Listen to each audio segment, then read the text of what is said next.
Guys welcome back to Banu daily vlogs. ఈరోజు vlog వచ్చేసి hotel స్టైల్లో ఇన్స్టెంట్గా పల్లీ చట్నీ ఎలా ప్రిపేర్ చేసుకోవాలో చూసేద్దాం. ఏ బ్రేక్ఫాస్ట్లోకైనా సెట్ అయిపోతుంది, చాలా టేస్ట్గా కూడా ఉంటుంది. దానికి కావాల్సిన పదార్థాలు ఏంటో చూపించేస్తాను ఫాస్ట్గా.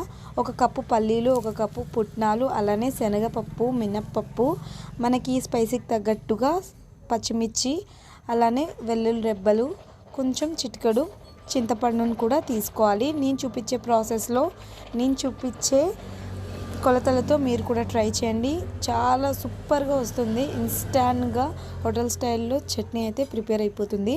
ఎలా ప్రిపేర్ చేసుకోవాలో చూసేద్దాం. ముందుగా కడాయి పెట్టుకొని, కడాయిలో పల్లీలు అయితే మంచిగా వేయించుకోవాలి దూరగా సిమ్లో పెట్టుకొని. అలానే పుట్నాలు కూడా ఒక 1 మినిట్ అలా వేయించుకొని ఒక బౌల్లోకి అయితే ట్రాన్స్ఫర్ చేసుకోవాలి. అదే దాంట్లో కొంచెం ఆయిల్ వేసి పచ్చిమిర్చి కూడా అలా వేయించుకోవాలన్నమాట. దాంట్లోనే కొంచెం ఆయిల్ వేసి మళ్ళీ శనగపప్పు, మినప్పప్పు, అలానే వెల్లుల్లి రెబ్బలు కూడా వేయించుకోవాలి లైట్ వెయిట్గా. ఇవన్నీ ఒక బౌల్లోకి ట్రాన్స్ఫర్ చేసుకొని మనం మిక్సీ జార్లోకి అయితే తీసుకోవాలి. మంచిగా మిక్సీ పట్టుకోవాలి.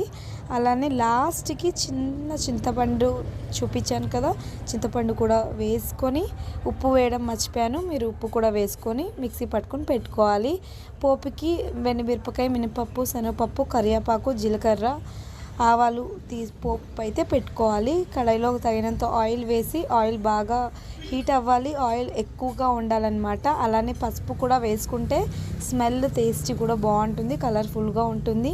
అంతే గైస్, ఇన్స్టెంట్గా హోటల్ స్టైల్లో పల్లీ చట్నీ అనేది ప్రిపేర్ అయిపోయింది. మీరు కూడా నా స్టైల్లో ప్రిపేర్ చేసుకొని వీడియో నచ్చితే లైక్ చేయండి, ఛానల్ని సబ్స్క్రైబ్